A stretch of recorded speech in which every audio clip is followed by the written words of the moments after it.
എന്തുകൊണ്ട് അനീഷ് എന്ന വ്യക്തിക്ക് നമ്മൾ വോട്ട് ചെയ്യണം? ഓക്കെ, നമ്മൾ ആദ്യം തൊട്ട് നോക്കുകയാണെങ്കിൽ നമ്മളെ ഇടയിൽ നിന്നും കോമണർ കാറ്റഗറിയിലാണ് അനീഷ് എന്ന വ്യക്തി ബിഗ് ബോസിലെത്തിയത്. അതിനു മുമ്പ് ഏഷ്യാനെറ്റിലെ തന്നെ പല പരിപാടികളിലും ഒരു ഓഡിയൻസ് ആയിട്ട് വന്ന് ഇരിപ്പുണ്ടായിരുന്നു. അനീഷിനെ നമ്മൾ കണ്ടിട്ടുണ്ട്. കൂടാതെ അനീഷ് ഒരു എഴുത്തുകാരനാണ്. അതുപോലെ സർക്കാർ ജോലി അവധിയെടുത്ത് ഈ ഒരു ബിഗ് ബോസ് ഷോയിലേക്ക് വരാൻ വേണ്ടിയിട്ടുള്ള തയ്യാറെടുപ്പ് നടത്തി എന്ന് പറയുന്ന ഒരു വ്യക്തി കൂടിയാണ്.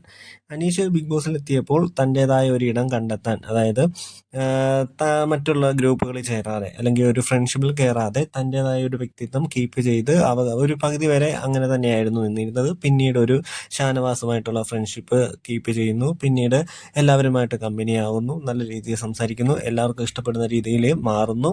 ഇപ്പോൾ ഈ ഒരു അവസാനത്തിൽ പറയുന്നു, ഞാൻ എൻ്റെ പഴയ വ്യക്തിത്വം ഇവിടെ കളഞ്ഞിട്ടായിരിക്കും താൻ തൻ്റെ വീട്ടിലോട്ട് പോകുന്നതെന്നും പുതിയൊരാളായിട്ടായിരിക്കും പോകുന്നതെന്നും അതുപോലെ തന്നെ അനുമോളോടൊക്കെ ഇഷ്ടമൊക്കെ തുറന്നു പറയുന്ന സംഭവങ്ങൾ വരെ നമ്മൾ കാണുകയുണ്ടായി.